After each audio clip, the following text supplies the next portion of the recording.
Lideramos el camino de la opinión pública y buscamos que la cultura del debate alcance consensos y soluciones a los problemas de nuestro país.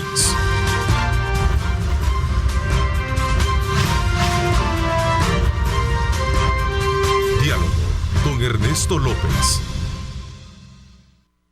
6 de la mañana con 30 minutos. Bienvenidos. ¿Cómo están? Qué placer enorme saludarles. Gracias por estar con nosotros a esta hora de la mañana. Como siempre, agradecemos de ustedes esa fiel sintonía. Son las 6 con 30 minutos. Vamos de inmediato a conocer temas importantes de país para que usted pueda estar enterado de cuáles son los diferentes argumentos que se plantean en las discusiones de los temas que vamos a presentar.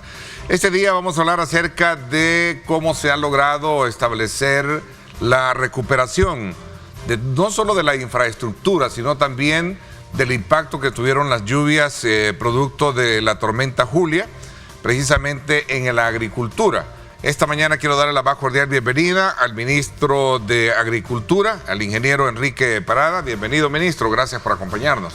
Buenos días, Ernesto, muchas gracias por la invitación. Gracias por permitirme dirigirme al pueblo salvadoreño y comentarles todo lo que el Ministerio de Agricultura y Ganadería está haciendo en favor de nuestros agricultores. Tomo como punto de referencia, ministro, posterior a lo que fue la evaluación, el paso de la tormenta Julia, cuando hubo una reunión o conferencia en la que estuvo presente el ministro de Hacienda, estuvo la ministra de Economía y también su servidor.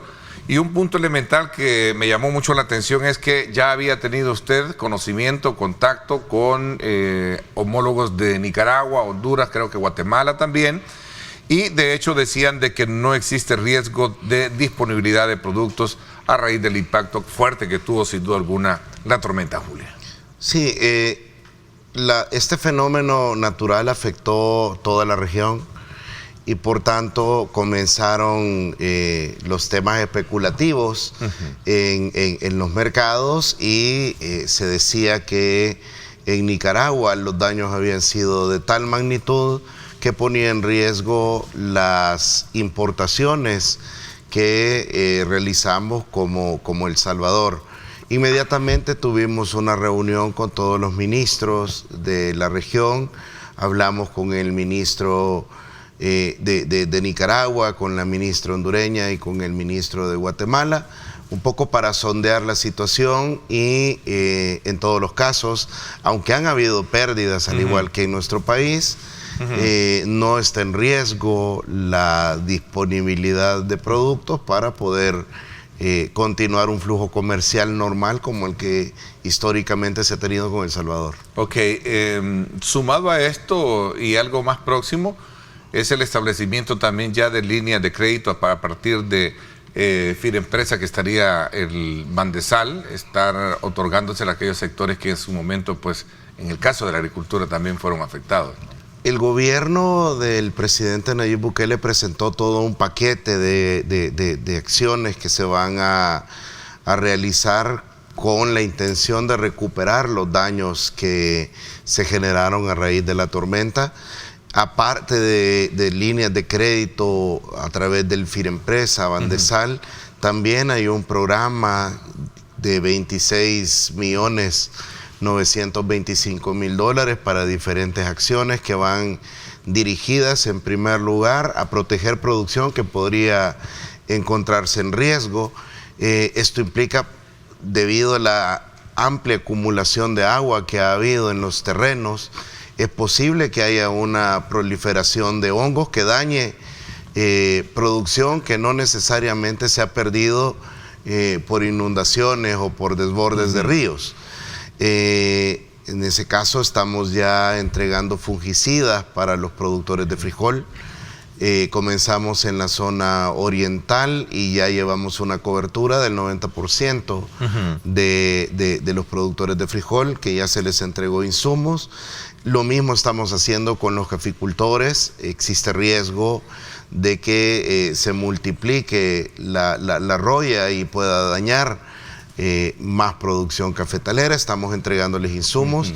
En el caso del café estamos entregando fungicidas, foliares y adherentes.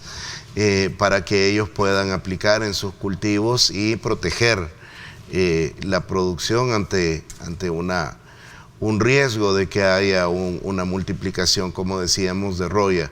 Y en el caso de la ganadería, vamos a vacunar, vamos a vitaminar animales para que reduzcamos el riesgo de que puedan proliferar enfermedades que puedan dañar la producción ganadera.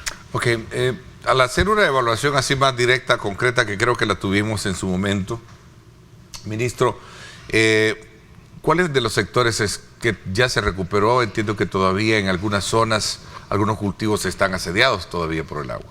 Sí, todavía hay algunos sectores donde todavía hay agua acumulada. El caudal de agua no ha bajado, ¿no? No obstante, en la mayoría ya estamos ya regresó a la normalidad. Lo peor se encontró en la zona oriental del país, donde precisamente se registra la mayor cantidad de pérdidas.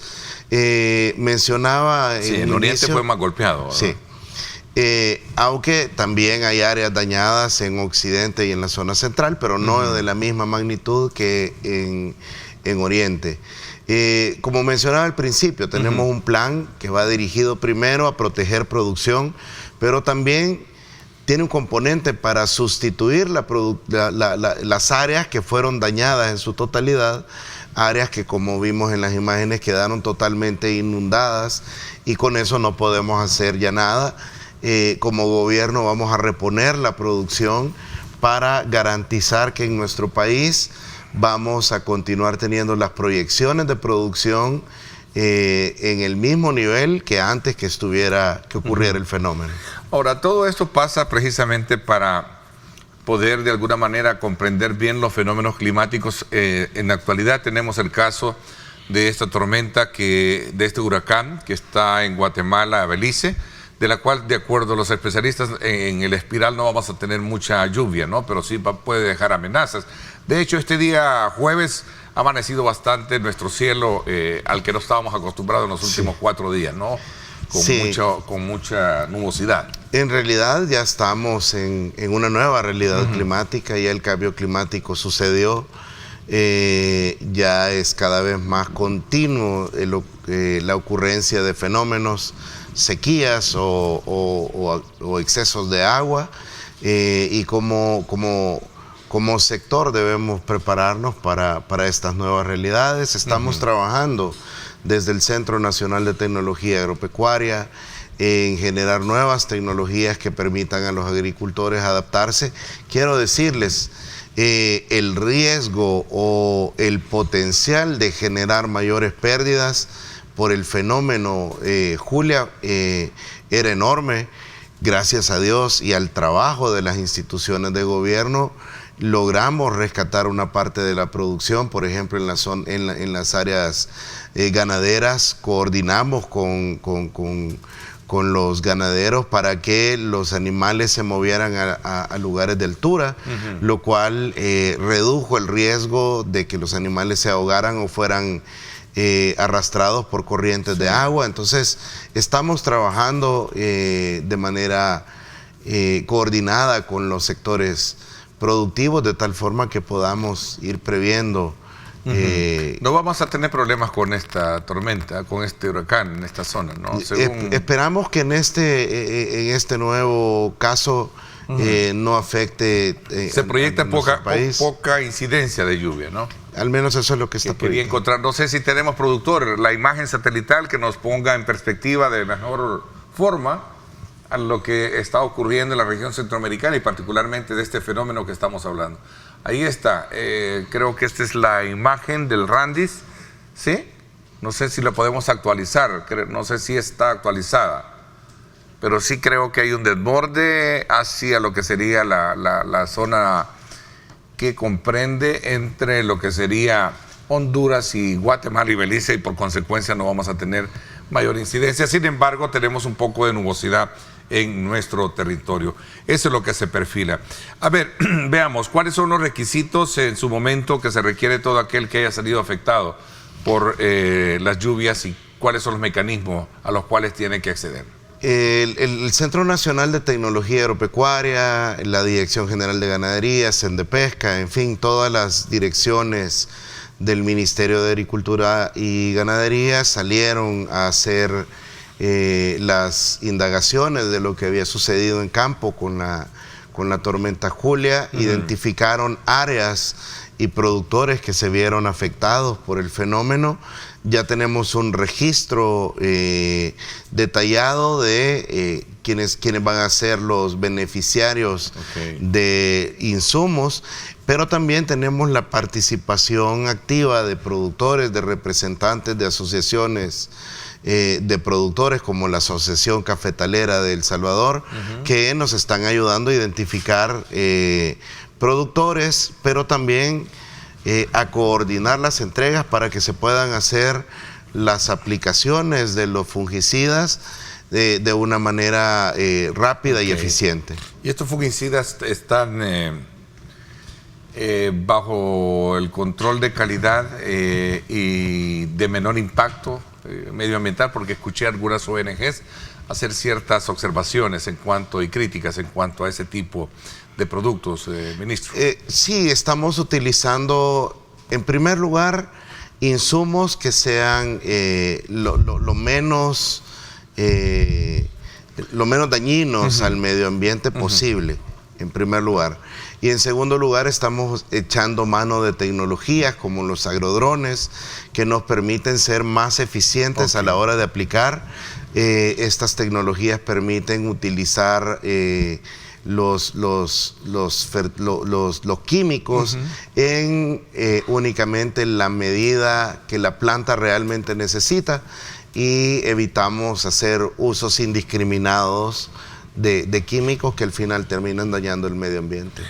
Ahora, el uso de los drones es debidamente coordinado a través de estas instituciones que usted menciona, para poder de alguna manera cualquier agricultor que no tenga desde luego el uso o el acceso inmediato o el recurso pueda hacer uso de esa tecnología.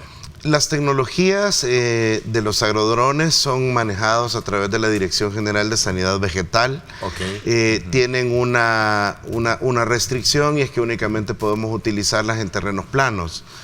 Entonces hemos estado utilizándola, por ejemplo, en las zonas de Zapotitán, distritos de riego, donde se cultiva la semilla que luego utilizamos para el programa de entrega de paquetes agrícolas. Ahí vemos unas imágenes. Estas tecnologías tienen múltiples beneficios. Primero, no son invasivas, y eso implica que hay menor daño a las plantas a la hora de que se hace la aplicación. Si entra una persona, inevitablemente va a hacer algunos daños a las plantitas. Además, se hace una aplicación mucho más rápida. En un área de unas 6-7 manzanas donde se tomaron estos videos, se hizo una aplicación en menos de 40 minutos, cuando normalmente, si se hace con recurso humano, esto puede tardar toda una mañana. Entonces es mucho más eficiente, más rápido, y tiene múltiples ventajas al aplicar tecnología en campo. Tenemos ahí un factor importante en la cual puede cualquier persona, cualquier agricultor poder accesar a tener el uso de esa tecnología. Ministro, el frijol fue impactado fuertemente, y este es uno de los puntos, como usted decía, que se empezó a crear cierta especulación en torno a su precio. De hecho, aquí me pregunta alguien si esto de alguna manera está controlado, y cuando tú lo conversabas el pasado lunes con el de la Defensoría del Consumidor, Ernesto, ¿por qué sigue siendo a 1.25, a 1.30 incluso lo están dando la libra de frijol, dice, en particular? Sí, mire, en primer lugar, todavía la producción nacional no ha salido al campo. Según los productores, estamos saliendo en una semana o 10 días al mercado ya con la producción local, lo cual va a ayudar a reducir los precios. En segundo lugar, La producción que está en Nicaragua actualmente es la producción de la cosecha anterior, no es producción nueva, lo cual tiene un impacto en los precios. Se cotiza en los mercados a un precio inferior y eso da una situación un poco complicada en el mercado. Ningún importador quiere traer grandes cantidades sabiendo que está próxima a salir la producción nacional de mejor valor y calidad. Sí. Y por esa razón no se está trayendo grandes cantidades. Pero hay lo suficiente como para garantizar el consumo local. Eso es algo que estamos verificando rutinariamente, la Defensoría del Consumidor y el Ministerio de Agricultura y Ganadería. Y hasta el momento, pues, los precios, aunque están un poco elevados, no están disparados a niveles muy altos. Ok, me preguntan acá sobre el tema de la moratoria de pagos en banca estatal debido a los créditos que se tenían y que fueron afectados. Conversamos con el presidente del Banco de Fomento Agropecuario, Eduardo Aguilar, y me comentaba, ya estamos trabajando junto al Centro Nacional de Tecnología Agropecuario para compartir la base de datos de los productores que se vieron afectados por la tormenta. Vamos a hacer un cruce de información de tal forma que Banco de Fomento pueda hacer algunas consideraciones con los afectados y pueda apoyarles para que los créditos no salgan tan afectados. Finempresa no se va a ver afectado si quiere accesar aún teniendo algunos problemas para recuperar De hecho, el Finempresa ha sido creado para ayudar a aquellos productores que tuvieron daños por las tormentas. Cualquier información pueden entrar a la página de Finempresa del Bandesal, y ahí está toda la información disponible para nuestros productores, para que puedan acceder de una forma, entiendo, bastante ágil a una línea de crédito en condiciones favorables.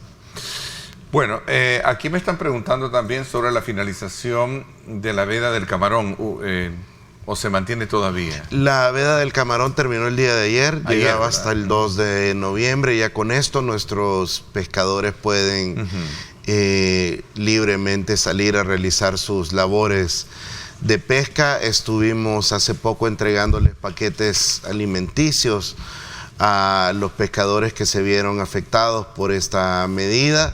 Sin embargo, existe de parte de ellos una aceptación a la medida.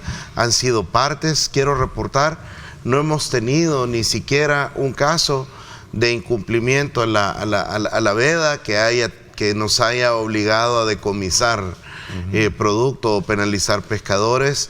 Eso da cuenta de la aceptación, por un lado, de la medida, de la conciencia de los pescadores de que esta medida es necesaria y positiva para nuestro país, y también que ellos están siendo parte junto al gobierno de una estrategia de desarrollo sectorial al participar activamente. Aquí me preguntan, Ernesto, el ministro hablaba de cierto apoyo a la agricultura, pero en cuanto a vitaminas y todo eso, pero lo que necesitamos es también saber si vamos a entrar dentro del proyecto de Finempresa. Sí, por supuesto. También entran ellos, pueden entrar. Los ganaderos. Sí, ahí está para todo el sector, un monto máximo, entiendo, de $3.500, y pueden entrar a la página, informarse y llenar la información. A ver, tengo un dato acá que fueron a raíz de lo que sucedió en la tormenta Julia. 500 cabezas de ganado ahogadas y cerca de 100.000 en estado de riesgo, ¿no? Que son las que están queriendo recuperar o apoyar a este sector para vitaminarlos y evitar que estos pues sufran enfermedades o consecuencias de lo que fue el paso Julia, ¿no? Correcto. 500 animales resultaron muertas o desaparecidas porque fueron arrastradas por corrientes de ríos, y existe riesgo también en una cantidad de 100.000 cabezas de ganado que podrían enfermarse y al final tener problemas de salud y aumentar la cantidad de animales que mueren por producto del fenómeno. Por eso estas 100,000 cabezas van a ser atendidas con vacunación y suplementos nutricionales para mejorar su salud y garantizar que puedan resistir. Ministro, el tema relacionado con la roya del café es otro de los grandes problemas que se nos está presentando, dice acá un caficultor. La asistencia debería de ser un poquito más ampliada en aquellos sectores que estamos precisamente en el oriente del país. ¿Cómo se está trabajando esto?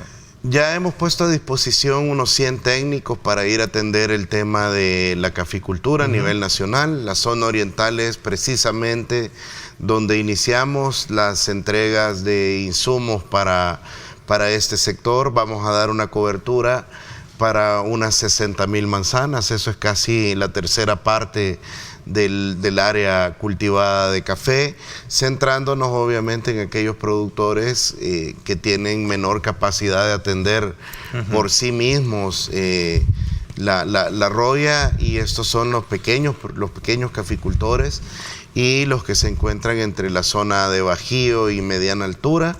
Ya estamos trabajando con ellos, llevamos un buen avance en la entrega de insumos y, como repito, hemos comenzado en la zona oriental y esta semana ya nos desplegamos a nivel de todo el territorio nacional. La roya la tenemos presente en nuestro medio, ¿no? Sí, la roya es un hongo que está presente en todos los países, no solo en el nuestro. Existen variedades de café que ya no son susceptibles a roya. La roya ya no entra en estas plantas.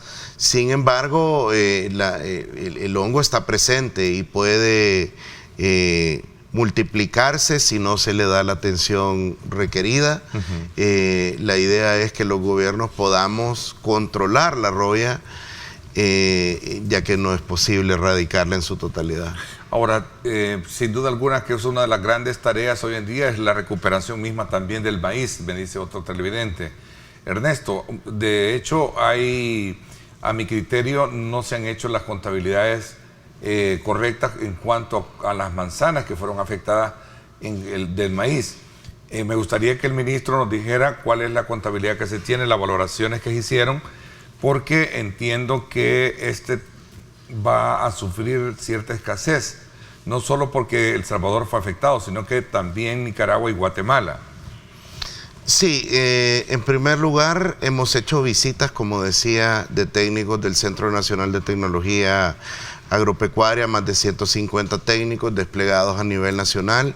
Hemos contado con el apoyo también de productores, asociaciones de productores que nos han estado dando reportes de la situación en campo, y en función de eso, ya verificado por parte de nuestros técnicos, podemos decir que hay un área afectada en el caso de maíz de 21,739 manzanas. Si el amigo dice estar en desacuerdo, tendrá sus elementos lo que dice que técnicos. No considera que hay una buena contabilidad, dice, en términos de cuántas manzanas están corriendo los mensajes, se fue. Pero entiendo que decía de que no se han contabilizado bien el impacto que ha tenido en este proyecto. Yo, por el contrario, creo que sí se hizo una medición responsable, hicimos una verificación en los territorios en función de todo lo que los productores nos manifestaron y lo que nosotros, pues, de nuestra parte conocíamos. Y el dato al cual llegamos son las 21,739 manzanas verificadas por parte de nuestros técnicos, y las cuales ya, pues, se dan como por perdidas. Bueno, y una de las grandes tareas que entiendo, y creo que con usted lo he conversado, ministro, en varias ocasiones, es que también debe de buscarse variedades que sean más resistentes, consistentes al cambio climático, ¿no? Sí, se ha trabajado. ¿Cuál es el estado en el país?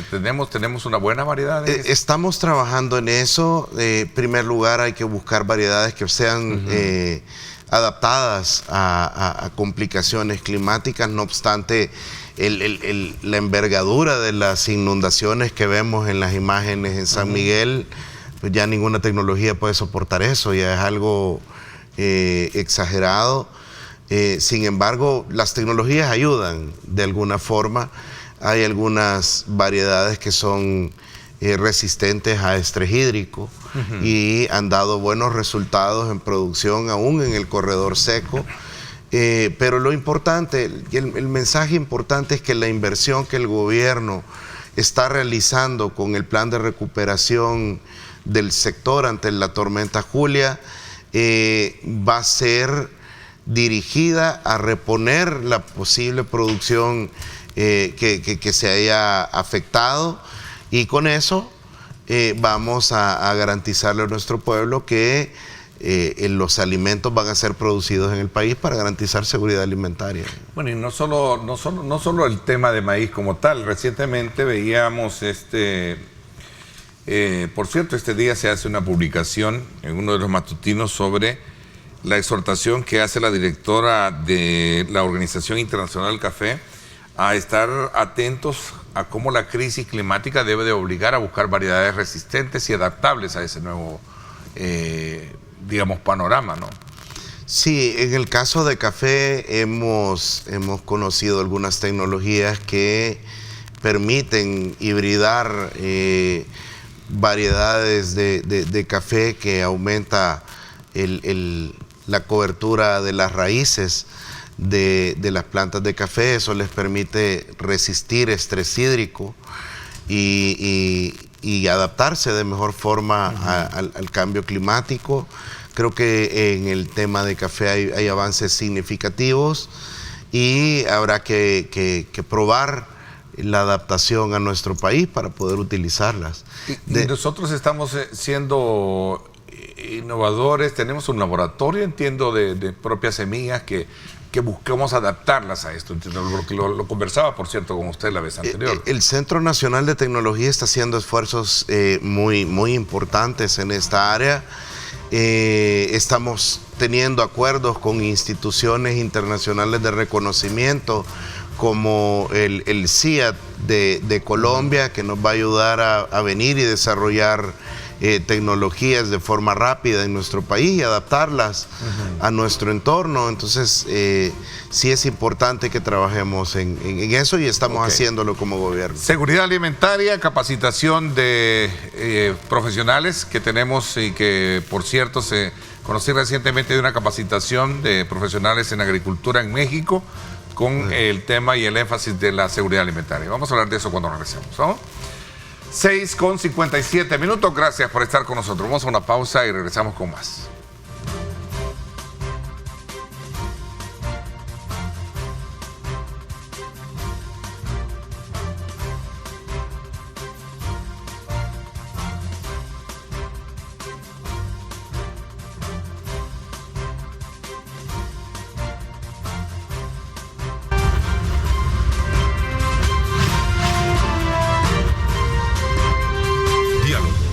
Ernesto López.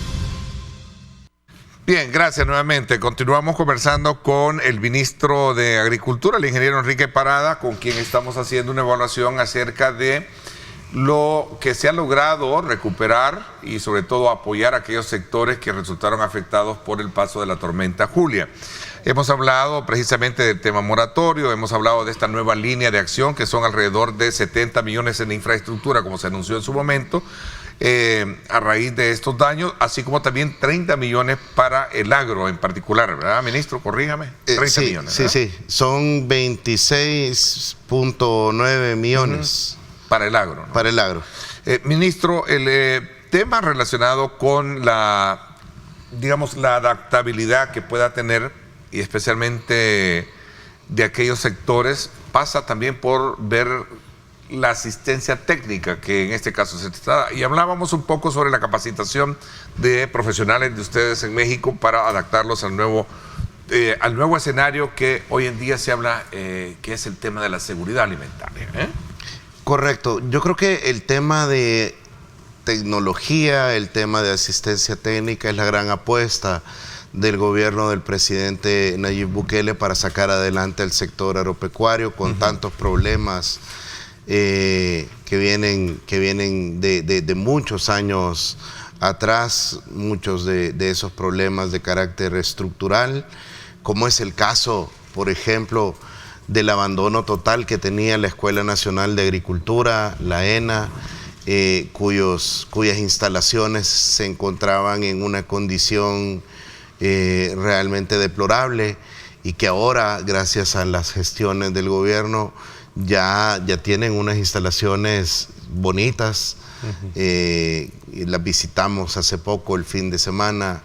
Se celebró un evento en la ENA, el Día de Campo, y pudimos constatar las condiciones que tienen ahora las instalaciones. Ya los jóvenes que llegan a estudiar en la ENA se ven motivados para continuar insertos en el sector agropecuario, y esa es la gran apuesta. Y en la parte del tema del maíz, estamos trabajando junto a la empresa Atider mexicana.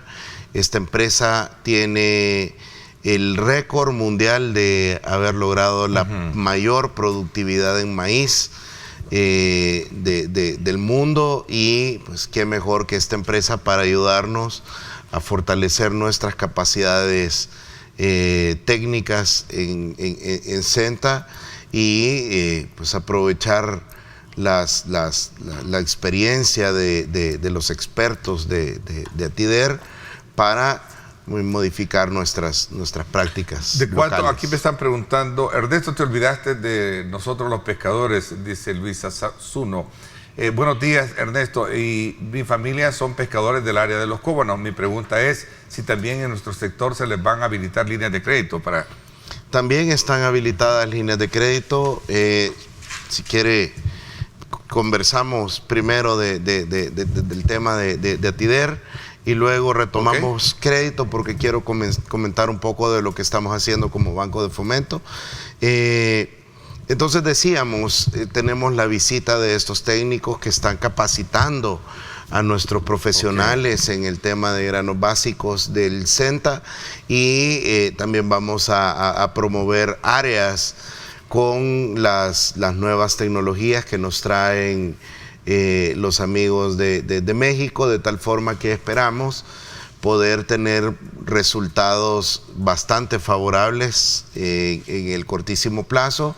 Como meta esperamos poder doblar la producción, la productividad en las áreas que tomemos como muestra para hacer el proyecto, y eso es como el gran objetivo. El objetivo que busca el gobierno es aumentar la productividad nacional de maíz para que sea una actividad más rentable. Ok. Cóbanos. Pesqueros. Pescadores, perdón. En el tema de pescadores van incluidos también en los paquetes de apoyo de parte del gobierno. Pueden acercarse a las líneas de Bandesal, al Firempresa, pero también tenemos apoyo de parte de Banco de Fomento Agropecuario. Recordemos, tenemos un fideicomiso especial que fue modificado por la Asamblea Legislativa, que ahora ya permite colocar créditos con una tasa de interés preferencial, no solo a granos básicos, sino también a pesca, también a la ganadería. Y como resultado de estas modificaciones a la ley del Fideagro, ya tenemos algunos resultados. Por ejemplo, en tema de colocación o de absorción de crédito de parte del sector, en el periodo enero-octubre de 2022 ya totalizamos 96.9 millones de dólares, cuando en el 2021, en el mismo periodo, se habían colocado 85.5 millones de dólares. Esto significa un crecimiento cercano al 14%. Año a año, y un aumento de unos 600,000 productores que han sido atendidos de más en este año.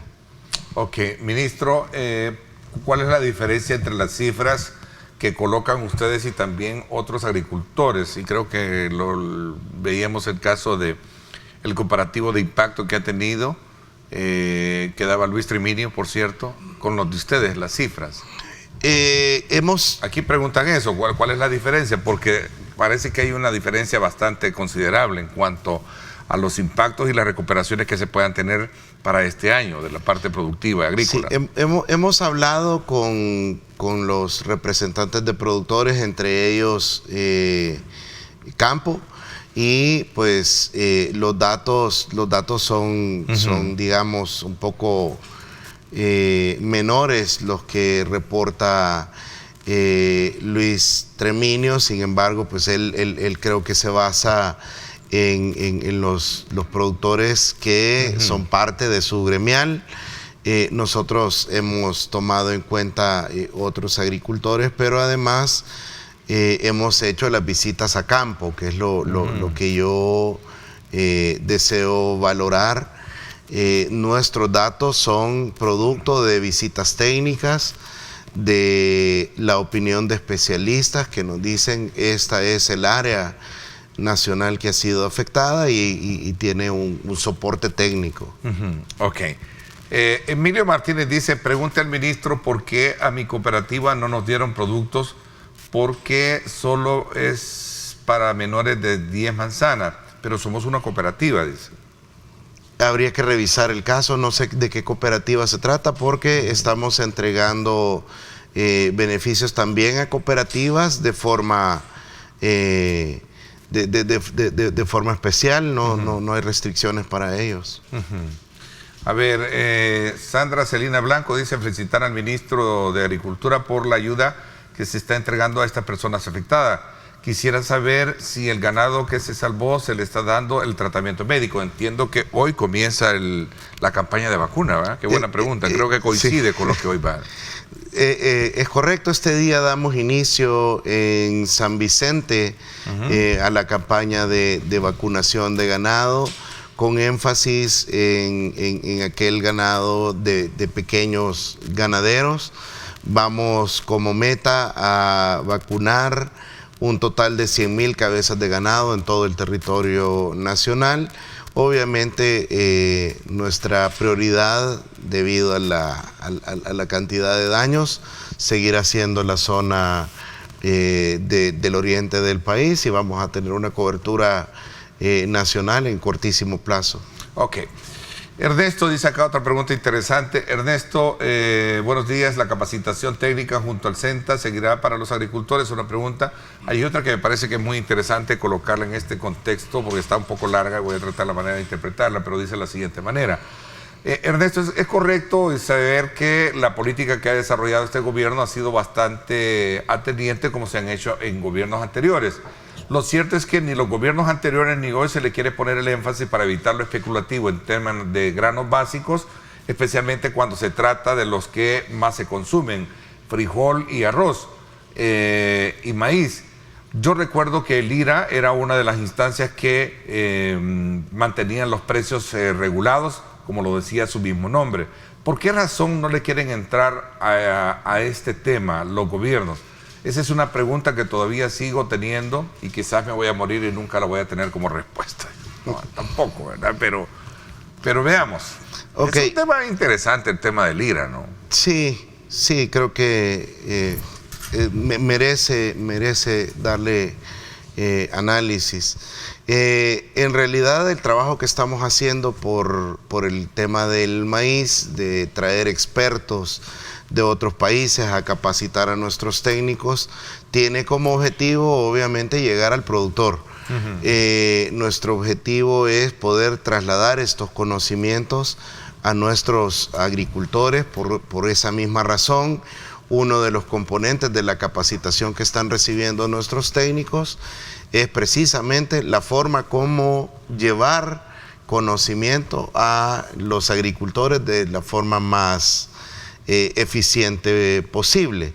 Eso es un reto que toda institución encargada de transferir tecnología tiene, porque no es tan fácil compartir conocimiento con los agricultores que tienen sus creencias, sus particularidades, Entonces es necesario tener un método para poder llegar y darles los servicios de asistencia. En eso también nos está ayudando la empresa mexicana, y esperamos pues tener buenos resultados en el futuro con el tema de la asistencia de Senta, creo. No, también. La otra pregunta creo que era de la especulación. La asistencia de Senta, sí, esa se mantiene, yo digo que sí, siempre se mantiene, ¿no? Sí, es correcto. Lo otro era lo especulativo. El tema especulativo, y la mejor manera, la manera más rápida de vencer la especulación es vía producción. Si usted logra tener una producción suficiente en los mercados, venció. Vamos a tener buena producción inmediata. A pesar de... Sí, con las acciones que vamos a emprender, primero en proteger la producción y reponiendo la producción que se perdió, vamos a tener producción suficiente para garantizar seguridad alimentaria. Lo de la vacunación que comenzaba ahora, la vacunación, campaña, ¿no? Comenzamos este día. ¿Y cuál es la lógica? ¿Cómo se va a llevar a cabo? Vamos a trabajar coordinándonos con representantes de la Asociación Ganadera del país. Para poder atender rápido a los ganaderos. Ojalá ustedes puedan acompañarnos en el evento con muchísimo este gusto. Día en San Vicente. Ahí estarán nuestros equipos. Aquí en Occidente, en Carasucia, Ernesto, gracias por tocar el tema de frijol, dice Héctor Escalante. El frijol está a 1.35 y llega en su momento a 1.50. Es el tema de lo especulativo que hablábamos. Es tema especulativo, importante que lo compartan con nosotros. Vamos a pedir a nuestros equipos que vayan y verifiquen, y en caso de encontrar irregularidades lo vamos a reportar a la Defensoría del Consumidor para que tome acciones. Decía la directora de la Organización Internacional del Café, que voy a mezclar acá peras con manzanas, ¿verdad? Hablando de café ahora. Ella decía algo, lo voy a retomar como un punto importante de reflexión, creo que para todos, es que el mensaje para los productores es que no se queden parados esperando a que la ayuda llegue. Hay que buscar nuevas formas de cómo volverse a innovar, y sobre todo en temas de educación y otros aspectos relacionados con la agricultura. Quizá es bien interesante esa reflexión. Importante, Ernesto, pero yo quisiera hacerle ver al pueblo, en nuestro país están pasando cosas realmente positivas. Una de ellas es que los agricultores, los representantes de agricultores están trabajando de forma articulada con nosotros. Parte de las decisiones de qué producto entregar, cómo entregar, dónde entregar, a quién beneficiar, proviene precisamente del trabajo articulado con el sector productivo, de tal forma que las decisiones que tomamos esperamos tengan el mejor efecto posible. Interesante. Saludos a Rafael Castro hasta Fort Lee, New Jersey. Muchísimas gracias por estar con nosotros, ministro. Todo lo bueno termina. Gracias por habernos acompañado. Muchísimas gracias, Ernesto, y ojalá me puedan invitar pronto. Por supuesto. Y seguimos conversando del sector. Esta es su casa, y sobre todo cuando tratamos un tema pero tan vital, de mucha importancia, como es la agricultura, porque sin agricultura, como dice el viejo lema, no hay comida. No hay comida. Gracias, ministro. Vamos a la pausa y regresamos con análisis político. Vamos a tener a dos invitadas precisamente que conocen muchos temas de país. Estará con nosotros doña Mérida Villatoro y Bessie Ríos, con quien vamos a hacer análisis de temas importantes de país. Ambas son panelistas también de programas de opinión de Megavisión Radio, ¿verdad? Y con este servidor, pues ahí tratamos temas. Así es que son nuestras invitadas. En cuestión de segundo, quédese con nosotros, 7:17.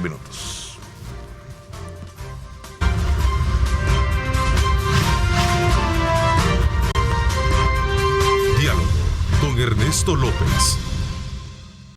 Bueno, gracias nuevamente por estar con nosotros. Quiero darle la más cordial bienvenida a dos permanentes y destacadas panelistas de programas de opinión de Grupo Radial Megavisión, especialmente del programa En Directo con Ernesto López Radio, los días lunes.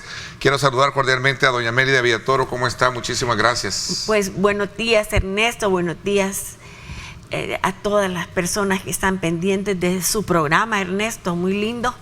Y Bessie, buenos días. Qué gusto que ya nos veamos en físico, Sí, ¿verdad? Por eso Sí, en línea qué nos gusto. mantenemos. Siempre Bessie estamos Ríos en también. línea, Gracias por estar con Buenos días, nosotros. un placer acompañarles, doña Meli de Ernesto, y un saludo a la población salvadoreña que el día de ayer se abocó a los cementerios, ¿no? A enflorar. De verdad, un abrazo que nos ha costado después de la pandemia llegar. Sí. Ayer estaban abarrotados, había mucha seguridad. Ayer fue el primero, muy sí, ¿verdad? importante. Dos. Ayer fue el 2 de noviembre. Sí, no, el primero El de... primer restricciones. El primer año post pandemia, a eso me refería. Sin ¿no? mayores restricciones. Ok. No, estuvieron en mucha incluso los que seguridad. habían enterrado en plena pandemia, que no pudieron. Sí, no fueron Llegaron enflorados. por vean. primera vez. No fueron merecedores también de ese momento de reflexión oportuno que se da. Bueno, gracias, de verdad, les agradezco. Con ustedes siempre tenemos abierta nuestra agenda para hacer los abordajes importantes de cómo se vive el país, ¿verdad? Y uno quizás voy a comenzar por este tema relacionado con la falta de tolerancia de muchos casos que estamos viendo hoy en día. Bueno, por un lado, porque también la acción policial inmediatamente da con aquellos que infringen situaciones como, por ejemplo, la más reciente de este joven que fue... Falleció, ¿verdad? No sé si falleció, no sé si han logrado, o también nuestros amigos nos dan información, porque yo creo que también las autoridades andaban indagando que cuál había sido este último. Ahí está, gracias, producción. Qué cosa más dantesca, no sé. ¿Qué piensan? Bueno, al final, varias cosas. En primer lugar, y eso ya lo habíamos platicado anteriormente, pero llama la atención el rol que juegan los vigilantes de seguridad privada de estos lugares, porque no pasan de proteger, digamos, los bienes de quien nos ha contratado, pero este tipo de circunstancias, bueno, al menos llamar a la policía, tomar números de placa, ellos con posesión de armas, poder hacer la intervención y la detención ciudadana y entregarlos a la autoridad en su momento. Este de blanco lo termina de mal matar. Cuando terminen de... para podérselos entregar tanto a la policía como al campo. Pero ¿y esto que están viendo ahí alrededor es lo que digo? Porque no se meten, El ¿verdad? resto de gente se queda como un observador. Esto termina siendo un show que se sube a redes con cero responsabilidad, porque nadie se quiere meter en un lío, pero si todo el mundo lo quiere subir a redes. Aunque las redes tienen su beneficio, ¿verdad? El hecho de que usted pueda subir algo y de que de alguna manera se viralice y se logren capturas. No solo en este caso, sino que en varios casos que se han subido, sobre todo de intolerancia, se logran las capturas, se identifican y se logran las capturas. Pero creo que hay que hablar de la intervención de los agentes de seguridad privada, ¿no? En los lugares, que va más allá de cuidar el negocio. Debería de ir más allá de cuidar el negocio, sobre todo con este tipo de hechos, y no es el primero. Recordemos el otro caso del cipote que se tiró en una piscina que no era piscina y se terminó matando. Pero ese fue el solo, o sea, en términos de su condición. Pero hay si estás otros en un peores lugar, si que estás se agarraron y después terminaron abrazados. ¿verdad? Pero si terminase, por ejemplo, me refería al tema de los antros, ¿ve? Allá la intolerancia en el tráfico. El tema de la intervención de quienes están administrando eso para poder controlar una situación, como eso me parece. Así es.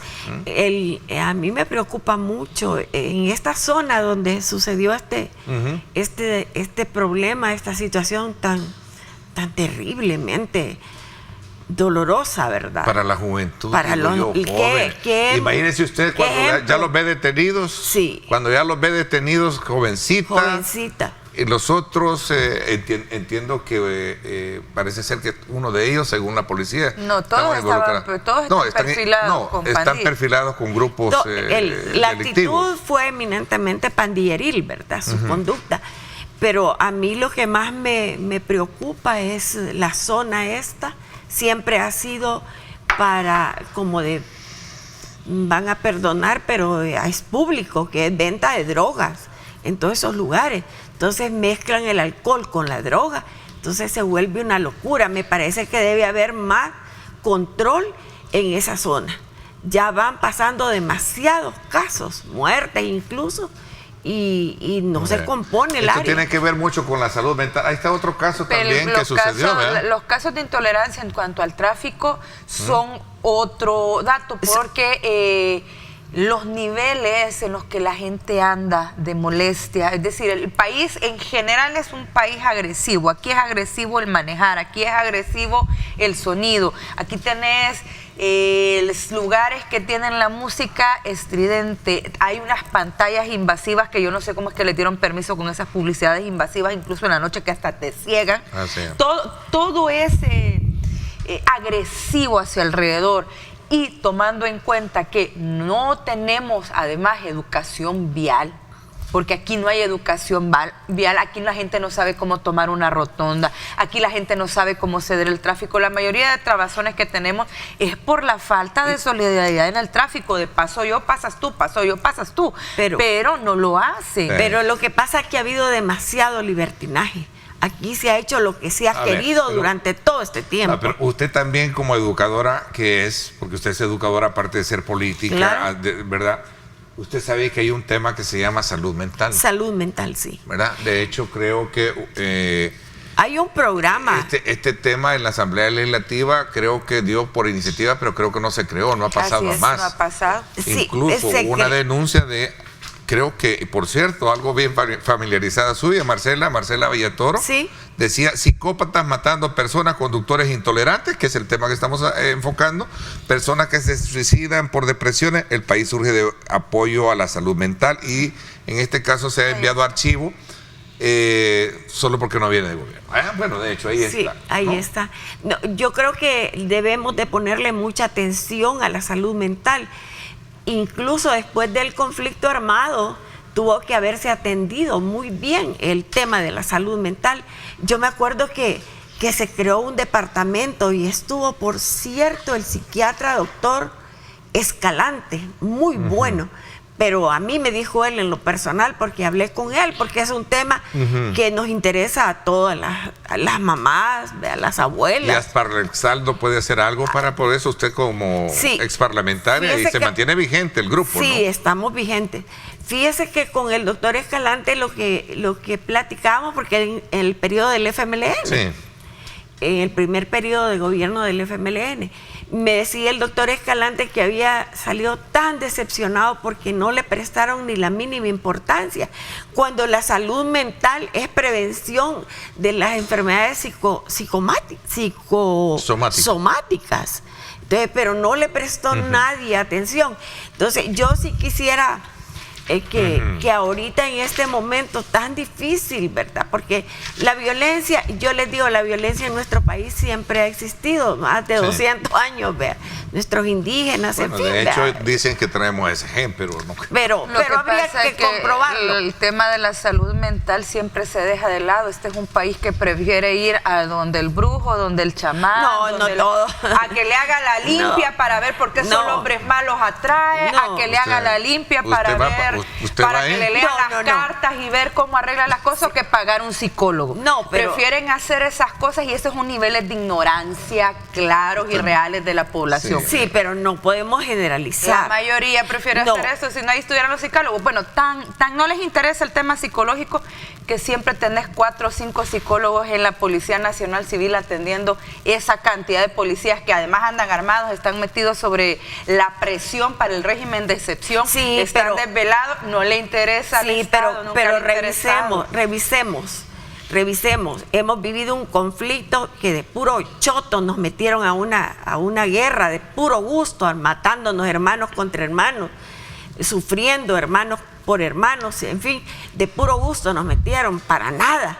Entonces yo creo que después de ese conflicto armado debimos ser bien atendidos por los que firmaron los tales acuerdos de paz y nunca atendieron el tema. Entonces yo pienso que no podemos tampoco despreciar tanto a nuestro pueblo.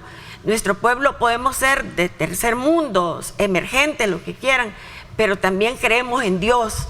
Y normalmente vamos a los templos, vamos a las iglesias, pero de todos modos, cuando cuando se tiene poder, el volante da poder. Los motoristas en nuestro país toda la vida han sido bien violentos, especialmente la de los buses, microbuses, camionones. Es que todo, pero ahí ¿verdad? no tantos microbuses, Pero ahí yo he son visto- particulares. Qué Yo he visto intolerancia.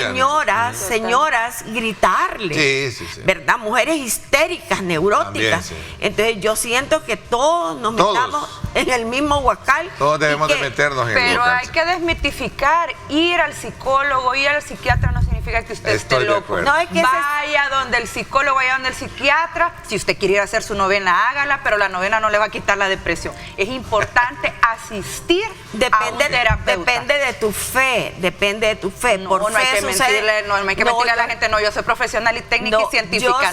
Yo soy muy profesional. Yo soy técnica pero científica. soy de fe, No, pero soy yo de soy fe. técnica científica. Vaya al psiquiatra, vaya al psicólogo. Es Sí, importante. hay que acuerdo. empezar por los técnicos y por los científicos que vayan al psicólogo. Sí. Vamos a ver. Vamos a hacer una pausa. Cuando regresemos, bueno, ya hablamos del tema. Al final la conclusión es que debería de trabajarse Atiéndese. muchísimo en programas de Atiéndese. salud mental. Pero lo bueno es que los capturan rápido Sí. y La verdad que- se ponen en manos de la justicia, Sí. la gente que anda con ese trato. y Y a lo más- mejor ahí se componen. y ¿verdad? más ahí- Porque más- miren los locos que se golpearon, se pegaron con un bus, con un pico, Sí, ok. después abrazándose. Abrazándose. Es ridículo. Sí, la verdad que sí. Alguien locos. le hizo un meme ahí que ni lo quiero decir porque causa mucho risa después eso. Pero bueno, así están las cosas. 7:34, hablemos ya un poco sobre el tema que recientemente se aprobó en la Asamblea Legislativa y que tiene que ver precisamente con relacionado con la aprobación de reformas para escuchas telefónicas, tribunales especiales que también se da en otro contexto y el otro elemento, el juzgamiento de menores también dentro de esto. En el contexto mismo que tiene el gobierno para controlar la delincuencia y por supuesto el pronunciamiento de varias organizaciones que denuncian violaciones de derechos humanos. Vamos a hablar de esto y más cuando regresemos. 7:34.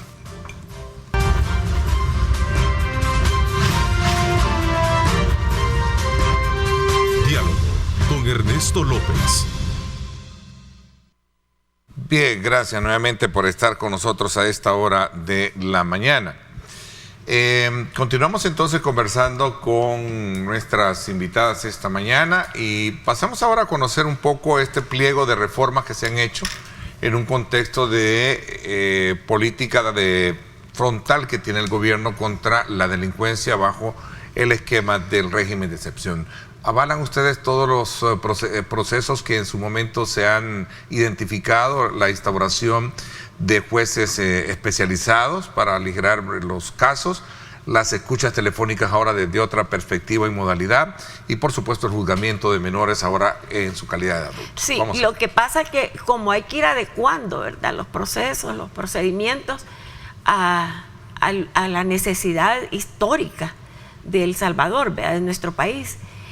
A mí me parece muy interesante todo lo que se va adecuando, las leyes hay que irlas adecuando y sobre todo por el tipo de legislación que teníamos. Yo siempre he creído que desde el 98 con esa aprobación del Código Procesal Penal, que fue un código que, pues leyes que protegían y digamos que era más garantista, ¿verdad? Que nunca se quitaron los códigos del procesal penal y el penal, que no era tan garantista para cambiar en el 98. No sé cuál fue la historia. Muchos de los que hoy, muchos exdiputados como yo, los oigo hoy hablar en contra de ese código procesal del 98, pero yo me acuerdo que levantaron la mano para votar en favor. Entonces, unas preguntas me quedan sueltas. ¿Por qué lo hicieron? Y hoy, ¿por qué están? Bueno, pero pienso que el desarrollo de El Salvador, el desarrollo que estamos teniendo, también nos hace quizás mover algunas posiciones de aquel momento. Yo estoy muy de acuerdo con los jueces.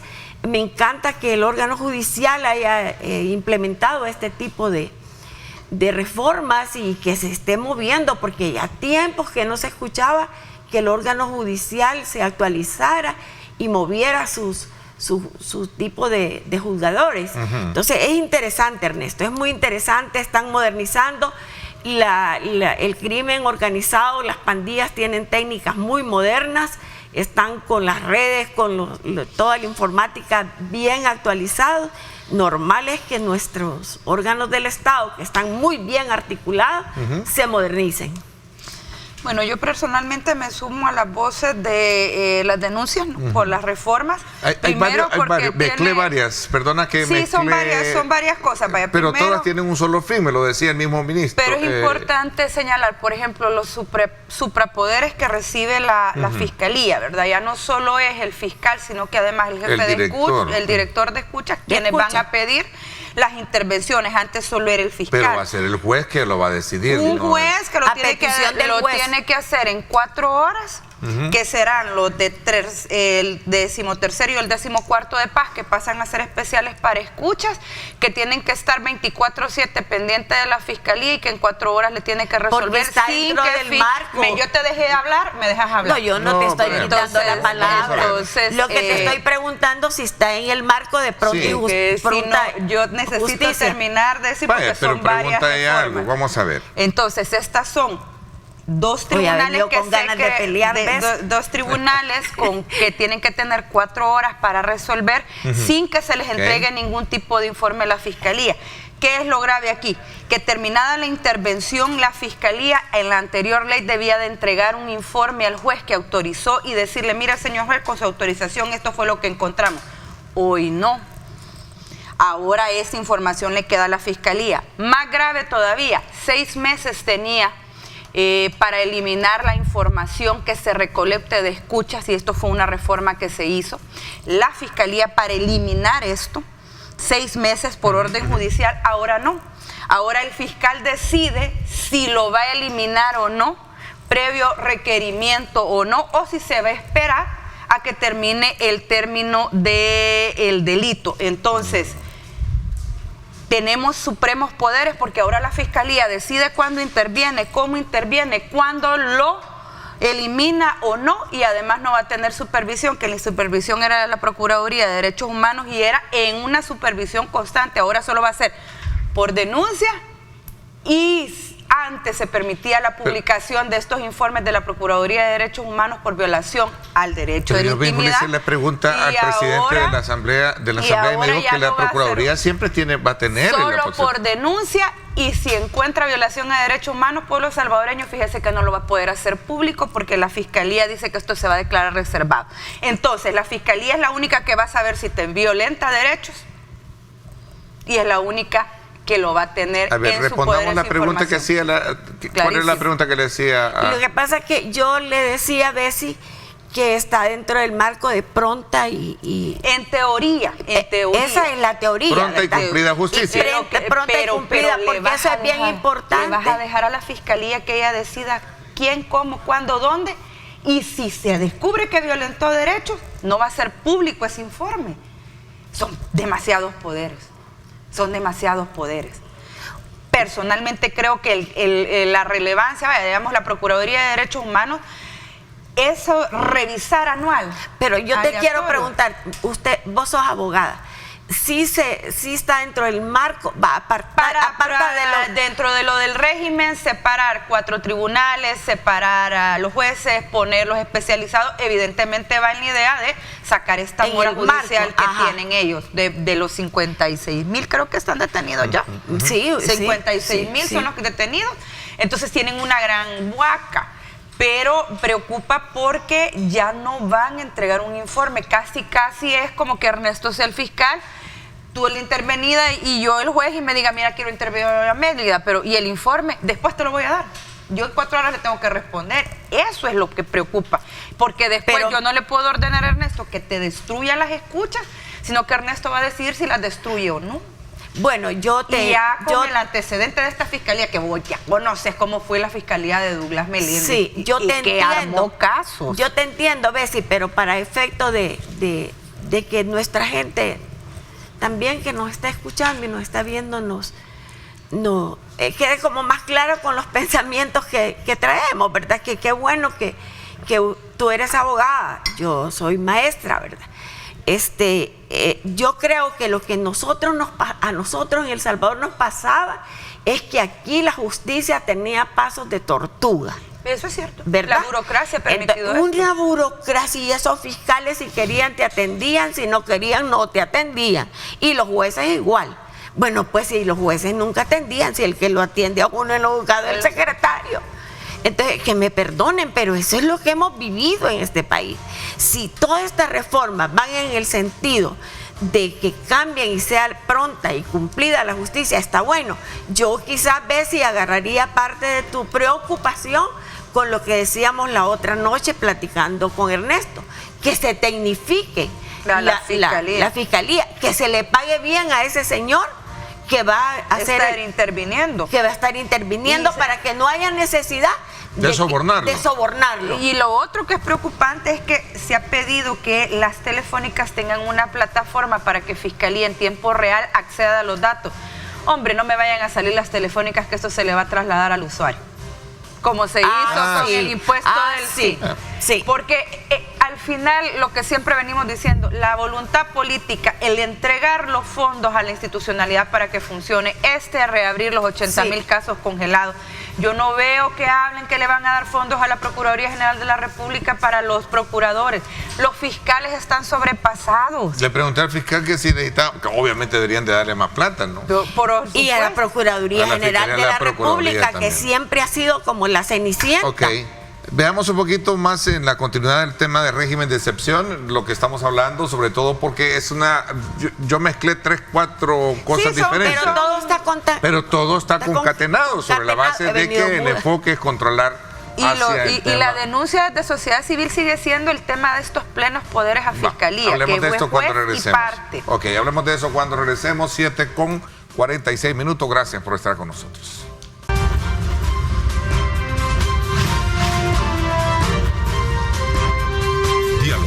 Con Ernesto López.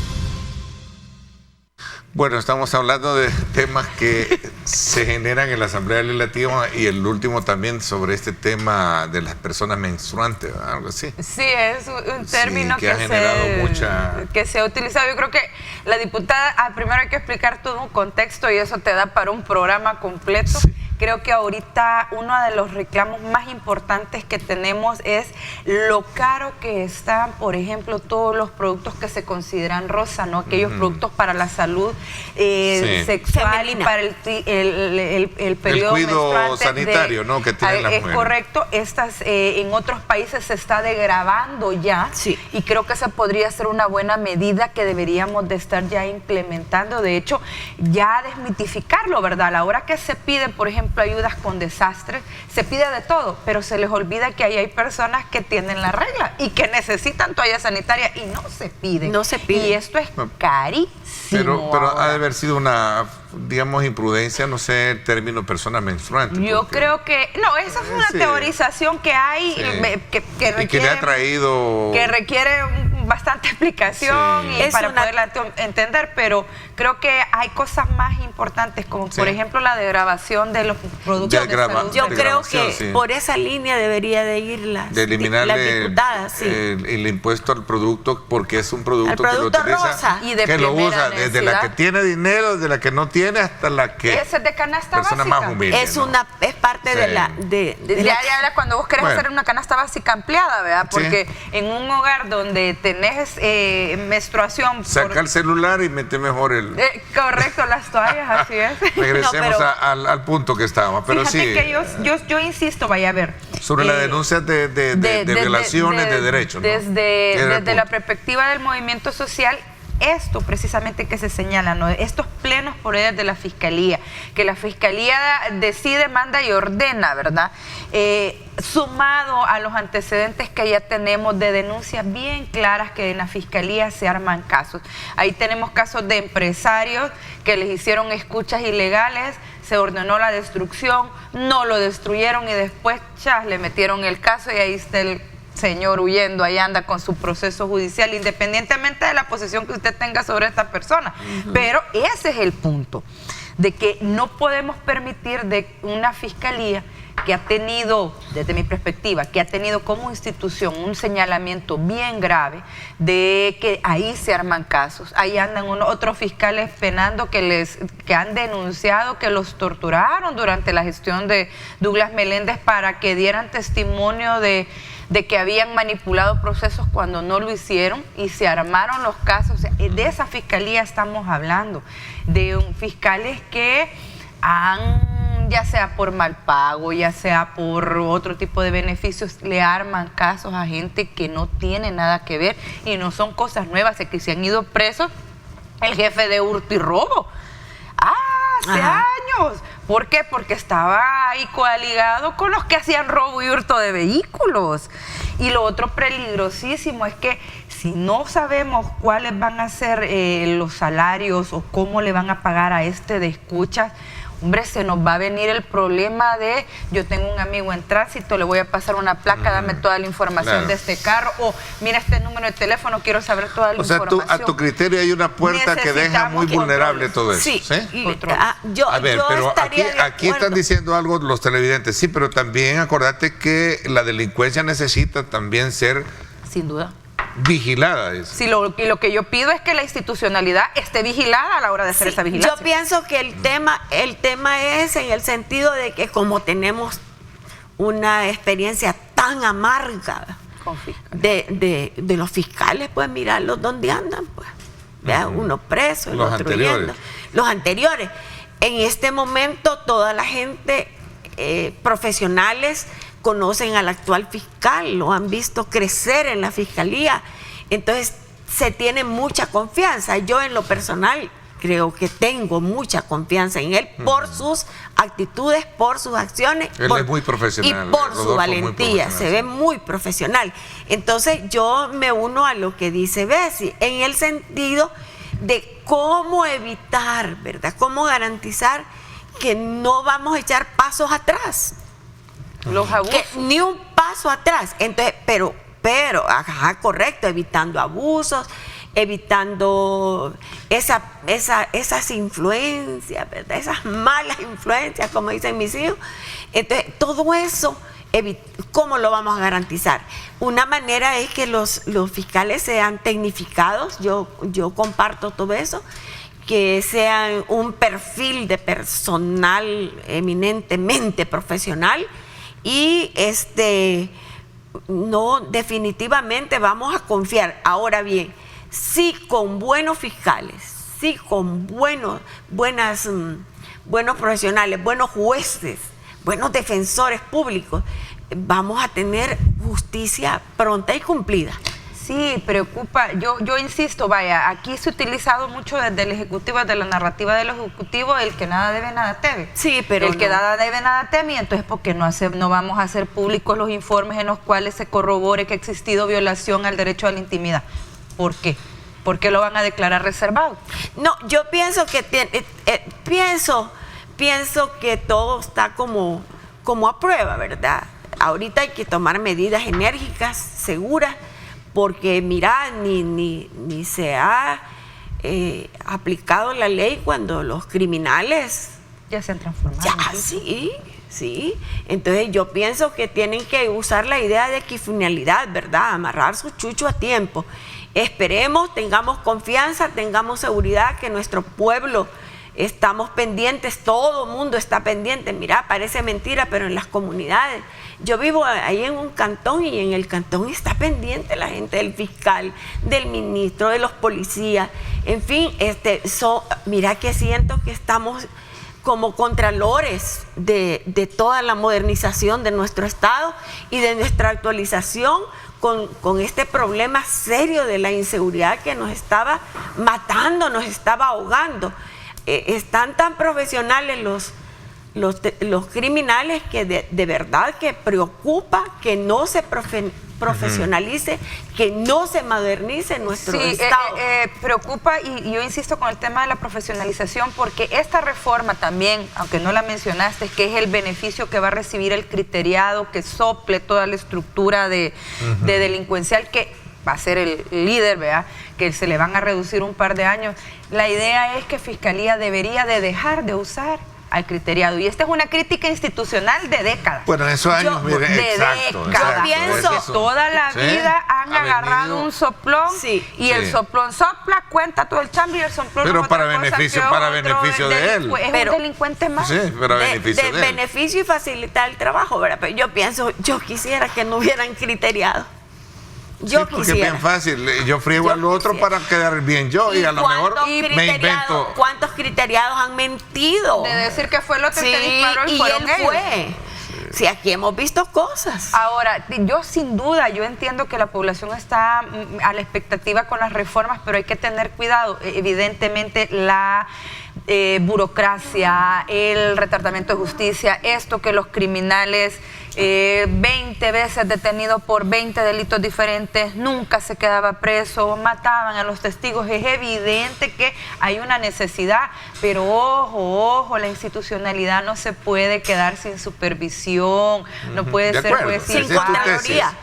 Pero el otro tema es la judicialización o, en este caso, el trato de jóvenes, de menores. Se les está dejando, es que por lo que yo entiendo de la reforma, no los están haciendo como adultos, van a ir con los adultos y van a tener un juez aparte para ellos. No es que porque no se puede por los acuerdos por los o convenios tratados que se internacionales. Sí, no se puede. Si aquí en el mundo el único que no ha firmado tratados es Estados Unidos.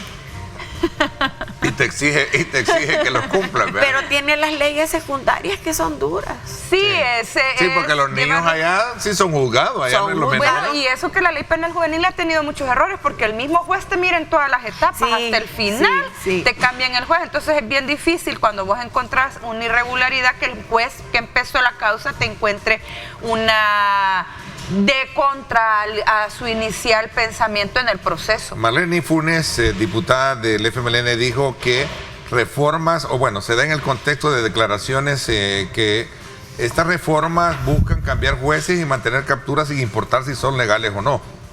Que eso es un poco estoy mezclando todo el paquete de lo que se habla ya. No sé en qué contexto lo dice la diputada Marlene, y ahí hay que leerla bien en el contexto, bien claro, porque es que a veces procesales, son medidas cortoplacistas, digo Johnny Wright también. Se suma al ser consultados todos ellos en el marco de esta reforma. Es que al final yo creo que lo principal es el tema de la falta de supervisión que va a tener, porque las reformas van encaminadas a que la Fiscalía no tenga supervisión.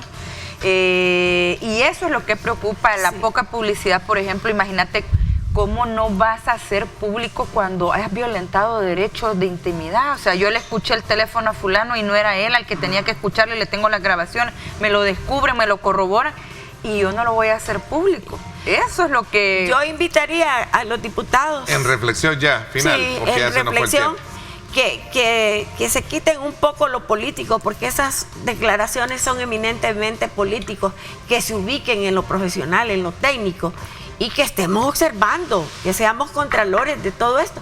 De todos modos... pero tienen derechos también a denunciar... Por eso le digo, pero es que decir que son cortoplacistas es tan vacío, no tiene contenido ese...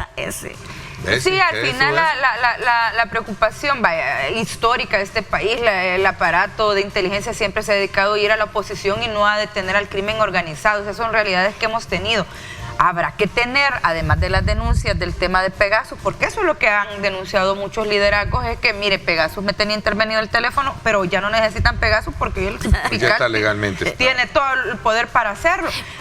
Habrá que darle seguimiento y por eso es importante la supervisión a la Fiscalía, porque el escucharte debe tener ciertas condiciones y ciertas razones para hacerlo. Y supervisión también. Así es. Bueno, gracias, les agradezco mucho, nos escuchamos siempre, la quiere escuchar en Radio Fuego los días lunes a las 7 de la noche. Misael. Sí. Y Misael, que les envía saludos, Misael Rivas también. Saludos a Misael. Gracias por habernos muchas gracias, acompañado. Ernesto, por invitarnos e invitar al pueblo a más tolerancia, ¿verdad? Claro. En todo sentido, sobre todo en la familia. Así es. Gracias, Messi, también. Por mi parte, esto es todo por hoy. Pásenla bien y, como siempre, recuerden lo más importante, amar a Dios sobre todas las cosas.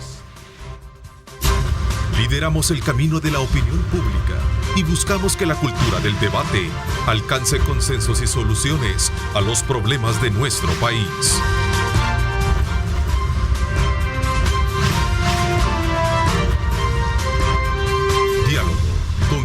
Ernesto López.